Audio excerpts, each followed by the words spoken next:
Midnight. Welcome to this journey through one of Kentucky's most disturbing recorded cases. Before we begin, I invite you to leave in the comments where you are watching from and the exact time you are listening to this narration. We are interested in knowing to what places and at what times of day or night these documented stories reach. 022, in Harlan County, the autumn of 1907 arrived with unusual stillness. Long shadows from Pine Mountain fell over the valleys below, where several hunting cabins dotted the landscape along the Cumberland River. Between September and December of that year, according to county records preserved in the Harlan County Historical Society, 7 men who ventured into these woods for the hunting season never returned to their homes. 052, documented in ledgers that have since yellowed with age, were the official disappearances. Each entry was written in the meticulous cursive of County Clerk Thomas Whitfield. Each man was listed with his age, occupation, last known location, and a brief notation, * no remains recovered *. These disappearances were reported as separate incidents by local newspapers, primarily the * Harlan Daily Enterprise *, likely attributed to harsh weather conditions or wild animal attacks. 123, The Wilderness Claims Its Due Each Season, suggested an editorial from October 28, 1907. This sentiment reflected the casual acceptance of the dangers posed by the Appalachian wilderness in that era. But something far more disturbing had occurred in those woods, suggested by a series of journals discovered in 1962 during the renovation of an old homestead. 147, part of a federal initiative to develop recreational areas within what would become the Daniel Boone National Forest, was the renovation project. The property, approximately 23 miles southeast of Harlan proper, had been abandoned for decades. The journals were found beneath a loose floorboard in what had once been the main living area of a substantial log cabin, according to the work crew's foreman, Samuel Ledbetter, whose account was recorded in a Forest Service memorandum dated June 17, 1962. The journals belonged to Tobias 222 and Elijah Blackwood, brothers who owned approximately 300 acres of dense woodland in the southeastern portion of the county. The land deed, filed in 1876 and transferred to the brothers in 1899 following their father's death, described the property as rising from Cumberland waters to the ridge of Pine Mountain, encompassing Bear Creek Hollow and the eastern face of Stony Point. 250, 3 leather-bound volumes with pages made of handmade paper comprised the journals, containing daily entries spanning from 1899 to late 1907. What follows is an account pieced together from these journals, county records, newspaper clippings, and interviews conducted with descendants of Harlan County residents from that time. 311, the investigation was never officially concluded, and in 1967, the case was permanently archived in the Kentucky State Historical Society, where it remains largely forgotten. In McCreary County, the neighboring jurisdiction, the Blackwood brothers were known as reclusive trappers who occasionally traded animal pelts in the small township of Whitley City. 334, established in 1868 as a logging outpost, the town consisted of little more than a general store, a small church, and a cluster of wooden homes arranged along a single muddy street. The brothers would appear approximately once every 3 months to exchange furs for supplies, according to trading post ledgers dated between 1903 and 1906, meticulously maintained by proprietor Harold Jenkins. 403, donated to the McCreary County Historical Society by his granddaughter in 1948, Jenkins's record books list the items the brothers typically acquired: salt, coffee beans, ammunition, occasionally tools, and very rarely tobacco for Elijah. The ledgers indicate that the brothers spoke little and conducted their business efficiently before returning to their property. 428, Blackwoods arrived at dawn, reads an entry dated March 12, 1905. Traded 7 fox pelts, 3 beaver, and 1 bear skin of exceptional quality. Exchanged for usual supplies, plus 1 steel trap and a whetstone. Departed before other customers arrived. Paid balance of $1.37 in silver coins dated 1878, 1881. In his personal diary, the trading post owner Harold Jenkins noted that the brothers carried themselves with an unsettling quietness and that other patrons would clear space when they entered. 505, an entry from November 1904 states, "The elder Blackwood, Tobias, stands near 6.5 foot tall with shoulders like an ox. His hands bear the scars of countless seasons in the wilderness, yet he counts coins with the delicacy of a banker. His brother, smaller but no less imposing, watches the door as if expecting trouble that never arrives. 529, they move through my establishment like wolves among sheep, and I find myself checking my inventory more carefully after their departures, though nothing has ever been missing. Jenkins also observed that the brothers appeared exceptionally well fed for men who lived so deep in the wilderness, particularly during winter months when game was scarce. 550, their robust physicality stood in stark contrast to other mountain dwellers, who typically grew lean during the harsh Kentucky winters. When questioned about their hunting success, Tobias, the elder brother, would only reply that they had ways of ensuring the table was always full. This cryptic response appears multiple times in Jenkins's diary entries spanning 4 years, suggesting the merchants' persistent curiosity about their unusual prosperity. 619, in a remote clearing approximately 17 miles from the nearest neighbor stood the brothers' cabin, accessible only by a narrow dirt path that twisted through dense pine forest. The approach to the cabin was marked by peculiar arrangements of stones placed at irregular intervals along the path, according to the recollections of James Harkins, a logger whose father had once delivered supplies to the Blackwood property in 1901. 650, interviewed in 1964 by local historian Margaret Wilson, Harkins recalled his father describing the stones as standing like silent sentries, and how they seemed to follow you with invisible eyes. The path itself was described as unusually level and well-maintained for such a remote location, wide enough for a horse but not a wagon, forcing visitors to approach in single file. 716, the location was marked on an 1899 survey map commissioned by the Kentucky Land Office, but subsequent maps from 1910 onward omit any mention of the property or its structures. It's as if the land itself conspired to forget. Where the Blackwood property should have been, the 1910 geological survey conducted as part of a coal exploration initiative shows only uninhabited wilderness, despite the cabin's substantial construction, which should have persisted well beyond that date.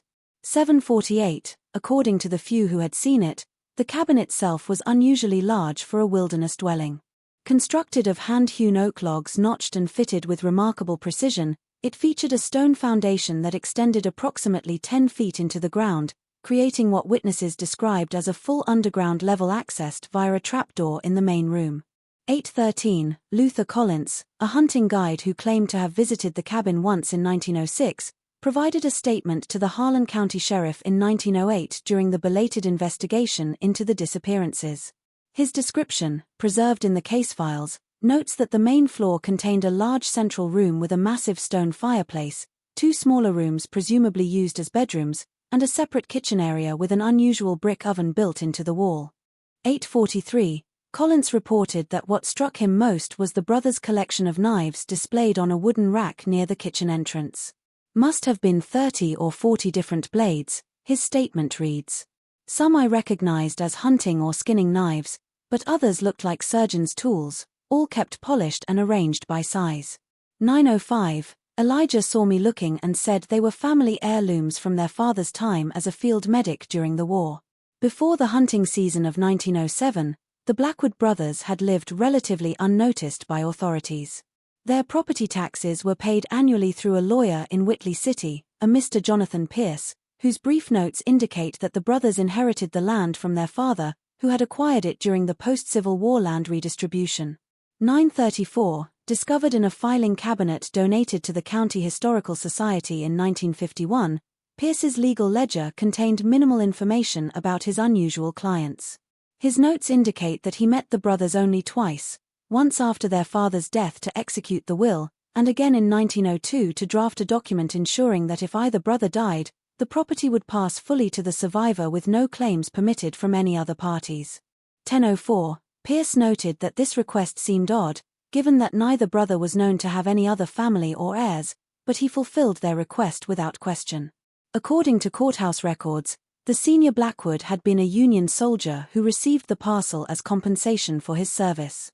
Military records accessed in 1965 by researchers identified him as Sergeant Ezekiel Blackwood, formerly of the 13th Kentucky Volunteer Infantry, Company C. 1034, his service record indicated he served as a field hospital assistant during the latter years of the war, with a notation that he was particularly skilled in amputation procedures. Found in the same filing cabinet, Pierce's notes mentioned that the brothers' father had peculiar dietary requirements that necessitated their isolated lifestyle. 1056, in a letter to a colleague dated 1904, Pierce elaborated slightly, writing, "The elder Blackwood suffered from some digestive malady acquired during his military service. According to his sons, he could consume only very fresh meat prepared in specific ways, or he would suffer terribly. This condition apparently informed his choice of such an isolated homestead, where game was plentiful and neighbors scarce." 1125, no further explanation was provided, and medical records from that era were not detailed enough to identify what condition might have required such specific dietary restrictions. The brothers themselves had no formal education beyond what their father had taught them, and neither had ever married. 1146, except for their quarterly trading expeditions, their isolation was nearly complete. Local children were warned to avoid the area near Pine Mountain where the Blackwoods lived, though no specific reason was given beyond the usual cautions about respecting private property. In a 1966 interview, Eliza Jenkins, daughter of the trading post owner, recalled that her father would say, "Those who wander onto Blackwood land tend not to wander back off it." 1215, what triggered the events of 1907 remains unclear. Some suggest it was the unusually cold September that pushed game animals deeper into the mountains, causing hunters to venture further into the Blackwoods territory than in previous years. Weather records from the Louisville Meteorological Station document that September 1907 saw temperatures averaging 12 degrees below normal, with an early frost on September 10 that damaged crops throughout the region. 1248, others point to a county ordinance passed that summer that eliminated private property restrictions for licensed hunters during hunting season, a measure designed to prevent wealthy landowners from monopolizing the best hunting grounds. Preserved in the county records, the ordinance stated that from September 1 to December 31, licensed hunters may pursue game across property boundaries, provided they do not damage structures or livestock. 1315, reportedly, the Blackwoods appeared at a county meeting to oppose this ordinance, one of their only known appearances in town, but their objections were overruled. The meeting minutes note only that objection was raised by residents of Pine Mountain District without naming the brothers specifically. 1334, whatever the cause, it brought strangers into the brothers' domain, and something in the Blackwoods shifted. On September 17, 1907, the first disappearance occurred. William Thornton, a 43-year-old bank clerk from Lexington, had traveled to Harlan County with 3 companions for their annual hunting trip, a tradition they had maintained for 5 years. 1359, they established a camp near the Cumberland River, approximately 7 miles from the Blackwood property. According to a statement given to the Harlan County Sheriff by Edward Rollins, one of Thornton's companions, William had told them he was going to check traps along the eastern ridge of Pine Mountain. 1418, he was in high spirits that morning, Rollins stated, having shot a sizable buck the previous day. He mentioned wanting to set traps rather than hunt directly, as he believed the cold weather had driven smaller game into the higher elevations. Thornton departed camp at approximately 8:30 in the morning, carrying his Winchester rifle, a skinning knife, and a small pack containing food and water. 1443, when he failed to return by sundown, his companions became concerned. According to the sheriff's report filed on September 20, 1907, Thornton's 3 companions waited until nightfall before searching for him. They found his rifle leaning against a tree approximately 4 miles from their camp, along with a partially filled canteen and a blood-stained handkerchief. 1507, the report notes that the rifle appeared to have been placed deliberately rather than dropped, suggesting Mr. Thornton had set it aside voluntarily. No other trace of the man was discovered. The sheriff's report notes that a storm moved in that evening, washing away any potential tracks. 1528, a search party consisting of the sheriff, 2 deputies, and several local volunteers combed the area for 3 days but found no further evidence.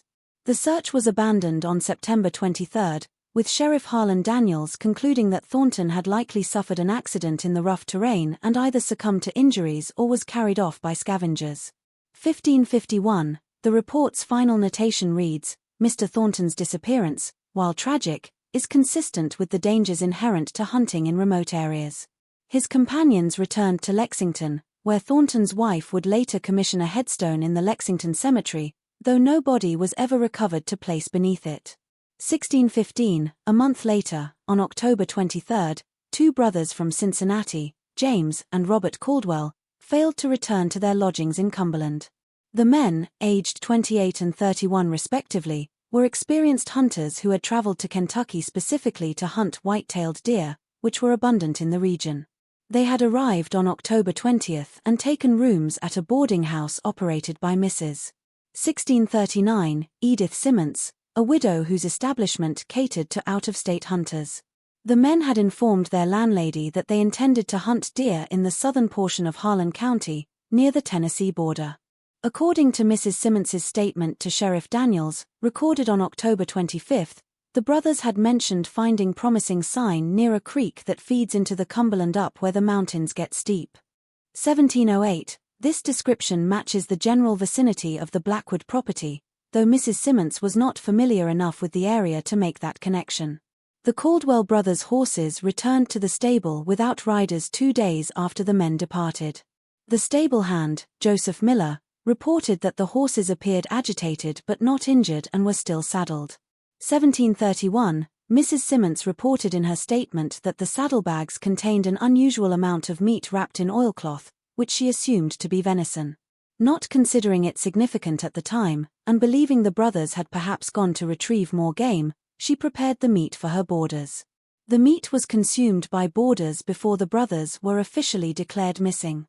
1758, when investigators questioned her about the meat's appearance or taste, she reported nothing unusual, stating only that it was tender, as if from a young animal. She recalled that one boarder, a Mr. Douglas from Virginia, had commented that it was the sweetest venison he'd ever tasted and had asked about the brothers' hunting location so he might try his luck in the same area. 1822, Mrs. Simmons did not recall if she had provided him with this information. When the Caldwell brothers were reported missing, Sheriff Daniels organized another search party, focusing on the area south of Cumberland where they had indicated they would be hunting. The search lasted 5 days but yielded no results beyond a single spent rifle cartridge that could not be definitively linked to either brother's weapon. 1848, a small article about the missing men was run by the Cincinnati Enquirer on November 2, 1907, noting that they were presumed lost to the hazards of the Kentucky wilderness. Their parents traveled to Harlan County in mid-November but returned to Ohio without answers. In a cruel irony, Robert Caldwell's wife was expecting their first child, who would be born in February 1908, never having known his father. A letter from Mrs. 1916, Rebecca Caldwell to Sheriff Daniels, dated March 1908 and preserved in the case file, pleads for any additional information about her husband's fate. The sheriff's response, if one was sent, is not included in the records. In early November, the third disappearance occurred and involved a solitary hunter named Frederick Schmidt, a German immigrant who lived in Louisville and worked as a butcher. 1945, Schmidt, 39, had traveled to Harlan County alone on November 3. According to the guest register at the Railroad Hotel in Harlan Town, he signed out on the morning of November 5, telling the clerk he planned a hunt for several days before returning.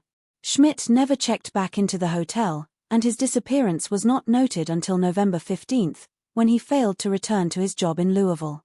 2010, his employer, concerned about his reliable worker's absence, contacted authorities. By the time Sheriff Daniels was notified, nearly 2 weeks had passed since Schmidt was last seen. A cursory search was conducted, but winter weather had set in, making a thorough investigation impossible.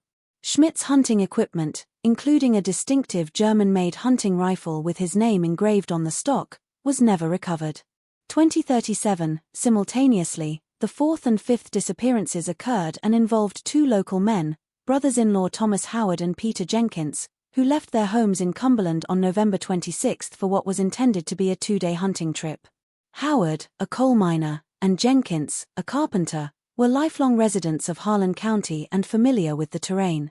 2102, according to statements from their wives, who were sisters, the men had mentioned hunting in the high country because game had become scarce in their usual hunting grounds closer to town. When they failed to return on November 28, Their family members immediately reported their absence to Sheriff Daniels. A search party was quickly assembled, consisting primarily of fellow miners and neighbors who knew the men well. 21:28, despite their familiarity with the area, the search party found no trace of Howard or Jenkins beyond their initial campsite, which appeared to have been abandoned hastily. The campfire had been extinguished, but their cooking equipment was left behind, along with a partially dressed rabbit carcass that had been left to spoil. 21:47, the men's rifles were missing, suggesting they had been armed when they left camp. On December 12, the sixth disappearance occurred and involved Reverend Isaiah Thornfield, a traveling preacher from Tennessee who had been conducting revival meetings in small communities throughout Harlan County. 22:06, according to his assistant, a young man named Timothy Greer, Reverend Thornfield had expressed interest in delivering his message to the more isolated homesteads in the region. The Reverend believed no soul was too remote to receive the word, Greer stated in his report to authorities. He had heard of reclusive families living in the mountains who had not seen a preacher in years and felt called to minister to them. 22:31, Thornfield departed on horseback on the morning of December 12, carrying his Bible and a small bag of provisions. His horse returned to the church in Harlan 3 days later without its rider. The saddlebags contained the Reverend's Bible, apparently untouched, but his other belongings were missing. Greer organized a search with church members, but like the previous attempts, it yielded no results. 22:55, on December 23, the final disappearance of the season occurred, and perhaps the most disturbing in retrospect. Mary Caldwell, the sister of the missing Caldwell brothers, had traveled from Cincinnati to Harlan County, determined to discover what had happened to her brothers. Despite warnings about the dangerous winter conditions, she hired a local guide named Jeremiah Stone to take her to the area where her brothers had planned to hunt. 23:24, according to Stone's subsequent statement to authorities, they set out on the morning of December 23, following the general direction Mrs. Simmons had indicated the Caldwell brothers had taken. Stone reported that as they approached the foothills of Pine Mountain, Mary Caldwell had insisted on proceeding alone for a short distance to a ridge where she believed she could get a better view of the surrounding terrain. 23:48, Stone claimed he advised against this but yielded to her insistence, agreeing to wait with the horses. After approximately 30 minutes, he became concerned and followed her path but found no trace of her. As darkness approached, he returned to Cumberland to seek help. A search party formed the next morning, Christmas Eve, but a severe snowstorm delayed their efforts. 2400 hours 12, by the time weather permitted a thorough search, any tracks or evidence had been obliterated by several feet of snow. Mary Caldwell was never found. An unprecedented pattern was represented by the 7 disappearances within a single hunting season, which should have triggered a more thorough investigation. 2400 hours 33, however, several factors contributed to the lack of a coordinated response. The victims came from different locations, many were out-of-state visitors without local connections, and the disappearances were spread over several months. According to county records, Sheriff Daniels was also dealing with labor unrest at several coal mines during this period, which consumed much of his department's resources. 2400 hours 59, additionally, the remote and dangerous nature of the terrain made extensive searches difficult, especially as winter set in. An editorial noting the unusual number of missing persons was published by the Harlan Daily Enterprise on January 8, 1908, but attributing it to the particularly harsh winter conditions and an influx of inexperienced hunters unfamiliar with the treacherous mountain landscape. 25:26, the editorial concluded with a call for stricter regulation of hunting licenses for out-of-state visitors but made no suggestion of foul play. Years passed, and the events of 1907 faded from public memory. The Blackwood property remained untouched until 1932, when the land was officially reclaimed by the county due to unpaid taxes following the presumed deaths of the brothers, who had not been seen at the trading post since December 1907. 26:00, on December 26, 1907, the last recorded sighting of either brother occurred when Elijah Blackwood made an unusual wintertime journey to the trading post in Whitley City. Harold Jenkins's diary entry from that date notes that Elijah appeared haggard and distracted, his clothes stained, and his manner more agitated than I had ever observed. 26:25, Jenkins recorded that Elijah traded an unusually large quantity of meat and pelts, purchasing supplies that suggested long-term travel, preserved foods, ammunition, a new knife, and a heavy coat. When Jenkins inquired about Tobias, Elijah reportedly replied, "My brother remains at home tending to private matters." Jenkins noted that Elijah departed heading west rather than north toward the Blackwood property, and that was the last confirmed sighting of either brother. 26:56, the property was incorporated into what would later become part of the Daniel Boone National Forest. Filed in the Harlan County Courthouse on April 15, 1932, the deed transfer describes the land as abandoned and without structures of value, suggesting the cabin had been destroyed or deteriorated significantly in the intervening years. 27:19, no one showed interest in the remote parcel until 1962, when the Forest Service planned to construct a fire observation tower on the highest point of the former Blackwood land. During excavation for the tower's foundation, workers discovered the remains of a cabin that had apparently burned decades earlier. The site report filed by project supervisor Samuel Ledbetter notes that the foundation extends approximately 10 feet below ground level with evidence of multiple underground rooms or chambers, unusual for structures of this region. 27:55, and era. Among the charred timbers, they found a metal box containing 3 leather-bound journals, partially damaged by fire but still legible. The discovery was reported to Forest Service headquarters in Winchester, Kentucky, where officials decided the find had historical rather than criminal significance due to the apparent age of the materials. 28:18, initially stored in the Forest Service Regional Office in Winchester, the journals were transferred to the State Historical Archives in Frankfurt in 1964. As part of a research project on Appalachian isolation communities, Dr. Eliza Montgomery, an anthropologist from the University of Kentucky, examined the journals. 28:41, her preliminary report, dated October 3, 1964, describes the journals as a remarkable window into the psychology of extreme isolation and the development of parallel moral systems in remote communities. Montgomery noted that the journals contained daily entries written in 2 distinct handwritings, presumed to be those of Tobias and Elijah Blackwood. 29:06, the entries from 1899 through early 1907 focused primarily on mundane aspects of wilderness survival, hunting reports, weather observations, maintenance of their property, and occasional philosophical reflections that Montgomery described as surprisingly articulate for men with presumably limited formal education.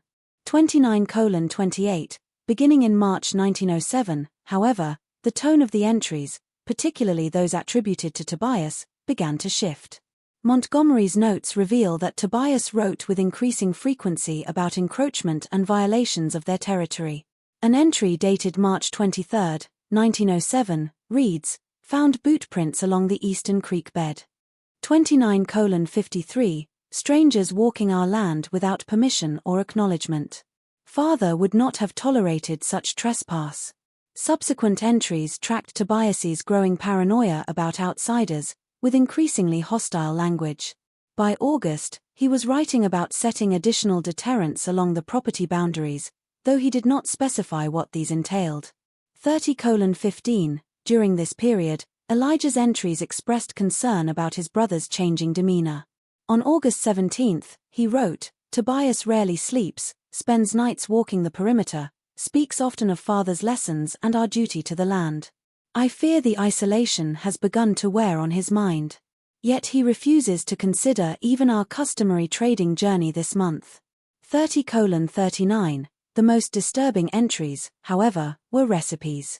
According to Dr. Montgomery's analysis, submitted to the Journal of Appalachian Studies but never published, the journals contained detailed instructions for preparing various cuts of meat from what the brothers referred to as 2-legged game. The entries became more frequent and detailed starting in September 1907, with Tobias Blackwood writing on September 18, "Unexpected bounty yesterday." 31:09, trespasser carried identification from a Lexington banking establishment. Elijah processed the meat while I disposed of the remainder as father taught us.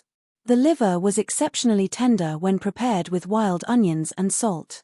We will preserve the rest using the smoking technique father preferred for the leaner portions. 31-32, Montgomery's report notes that subsequent entries detailed specific preparation methods for different cuts, with Tobias expressing particular enthusiasm for certain preparations. His entry from October 25 reads, "The older one provided better marbling in the flank portions. Elijah objects to my terminology, but father was always clear that proper nomenclature is essential to proper preparation. We are not savages." 31:59, we are custodians of an ancient knowledge. During this period, Elijah's entries became increasingly distressed. On November 3, he wrote, "Tobias says he is merely protecting what is ours, as father would have wanted. But father's hunger was born of necessity during wartime, not this eagerness Tobias now displays."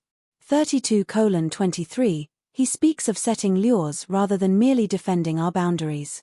"I find myself unable to sleep, though the meat does sustain us through these cold nights." By December, the brothers appeared to be in conflict. An entry from December 14 in Elijah's handwriting reads, "Confronted Tobias about the preacher. There was no threat there." 32:42, the man merely sought to bring his God to our door. Tobias said, "All trespassers are the same.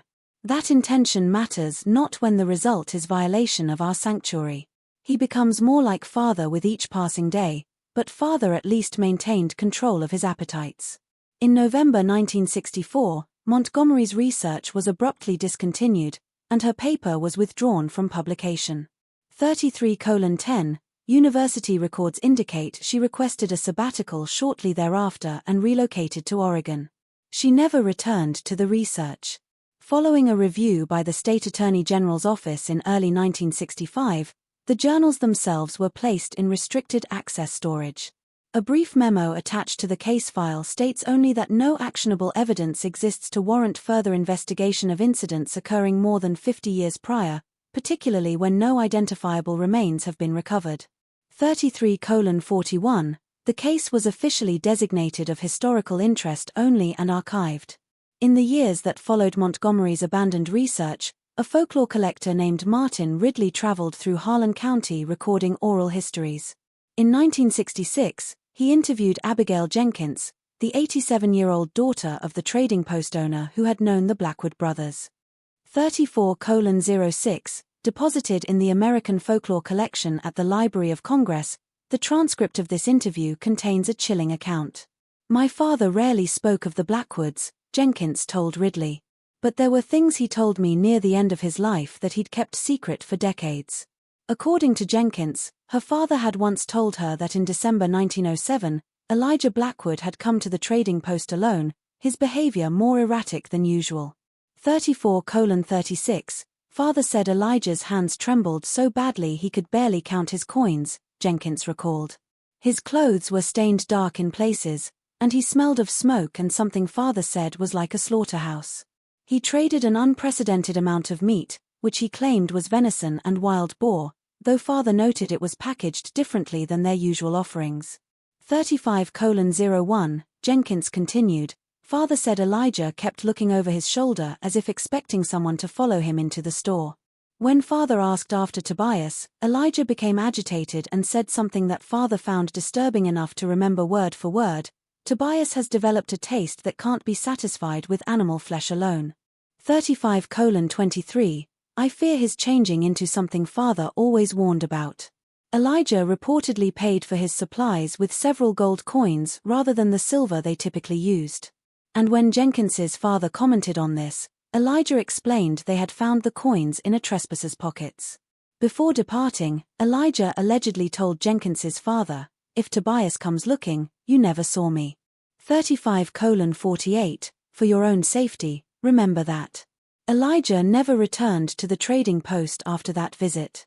Jenkins also recounted that several items belonging to missing hunters were discovered for sale in Knoxville the following spring.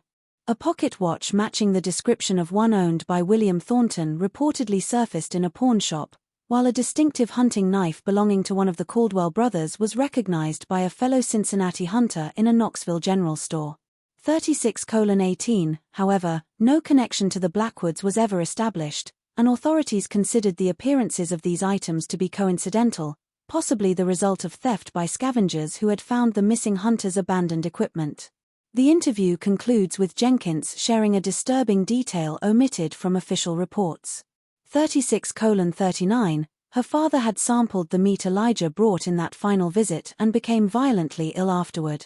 Father said he'd never been so sick, Jenkins told Ridley. He described it as if his body was rejecting something fundamentally wrong. He couldn't keep food down for nearly a week afterward. On his deathbed years later, he confessed to her his suspicion that he had unwittingly consumed human flesh. 37:05, he told me, Abigail, I've carried this knowledge like a stone in my gut for years. That wasn't any deer or boar Elijah brought in that day. I have been a hunter all my life and know the taste of every animal these mountains produce. What I tasted that day was something else entirely, and may God forgive me for it. When Ridley asked if Jenkins's father had ever reported his suspicions to authorities, she replied that he had not. 37:33, who would believe such a thing? And by the time he was certain, years had passed and the Blackwoods were long gone. The physical evidence of what occurred in those woods in 1907 has largely vanished. The fire that destroyed the Blackwood cabin appears to have been deliberately set, though by whom remains unknown.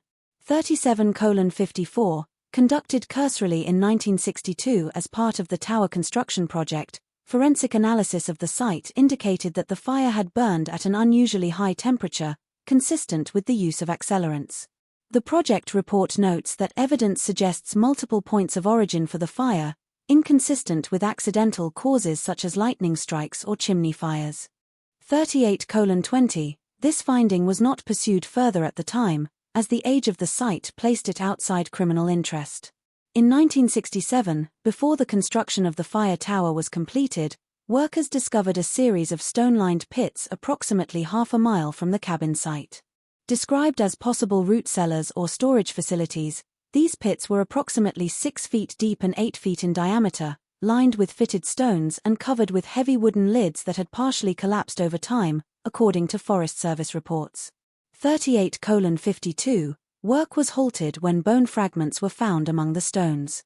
A brief examination of the fragments was conducted by Dr. Walter Richardson, a forensic anthropologist consulted by the Forest Service, who concluded they were non-human, likely deer or wild boar, noting that the cutting marks visible on some specimens are consistent with butchering practices common in the region. 39:22, his report, dated June 8, 1967, recommended resuming construction, and the pits were filled in and covered. No photographs of these excavations exist in public records, though an internal Forest Service memo requested all materials related to the discovery be forwarded to the regional office. Dr. Richardson's original field notes, obtained through a Freedom of Information Act request filed in 1978 by journalist Thomas Carter, contain an observation omitted from the official report. 39:55, several of the larger bone fragments exhibit unusual cutting patterns inconsistent with standard game butchery. The precision of certain cuts suggests knowledge of anatomy beyond that typically possessed by hunters or trappers. Without more complete specimens, conclusive identification is impossible, but the possibility of human remains can't be entirely ruled out. 40:18, the fire tower stood for only 7 years before being decommissioned due to what official reports called persistent structural issues and unexplained equipment failures. Rangers assigned to the tower frequently requested transfers, citing in their reports unsettling noises and a persistent odor of cooking meat despite the remote location. 40:43, one ranger, David Coleman, submitted a detailed incident report in August 1970, describing what he called an unnerving experience during his overnight shift. At approximately 2:15 a.m., I was awakened by what sounded like multiple individuals moving around the base of the tower, Coleman wrote. When I called out and shined my flashlight, there was no one visible. 41:05, yet the sounds continued for nearly 20 minutes. The following morning, I found numerous footprints in the soft earth surrounding the tower, circling the structure completely, yet no tracks leading to or from the area. Coleman requested transfer the following day. His report was filed but not investigated. 41:24, The tower was dismantled in 1974, and the area was designated as a wildlife conservation zone with restricted public access. From a source outside official channels comes the most compelling piece of evidence that something truly horrific occurred on the Blackwood property. In 1968, a private collector of Civil War memorabilia purchased a trunk of documents at an estate sale in Knoxville. 41:52, among these papers was a letter dated January 3, 1908, from Elijah Blackwood to a cousin in Tennessee. The collector, Herbert Simmons, recognized the name from regional folklore and brought the letter to the attention of Dr. Montgomery, who had resumed teaching at the University of Kentucky but had abandoned her research on the Blackwood case. 42:11, Montgomery authenticated the letter by comparing the handwriting with journal entries known to be written by Elijah, confirming its likely legitimacy. Written on water-stained paper in fading ink, the letter contains a confession of sorts. Dearest cousin, the letter begins, though we have never met, I write to you as my last remaining blood relation according to father's records. 42:35, what I must confess may never reach your eyes, as I doubt my resolve to actually post this letter. Yet, I must set down the truth somewhere before I depart this world or lose my mind entirely. Elijah wrote that his father had taught them that human flesh contained special properties that would grant strength and longevity if consumed regularly. 42:59, he claimed that their father, Ezekiel Blackwood, had survived the harsh winter of 1865 while serving with the Union Army by consuming the flesh of fallen soldiers, developing an addiction he passed to his sons through both instruction and practice. Father taught us that certain men, particularly those who lived clean lives and abstained from spirits, provided meat that could sustain not just the body, but the spirit. 43:26, the letter continues. He called it the ultimate sustenance and believed it had extended his life beyond natural limits. He trained us to identify suitable subjects, to prepare the meat in ways that preserved what he called its essence, and to dispose of the remaining evidence in ways that nature herself would conceal. 43:49, Elijah described how, following their father's death in 1899, he and Tobias had initially abstained from the practice, subsisting on conventional game. However, during a particularly harsh winter in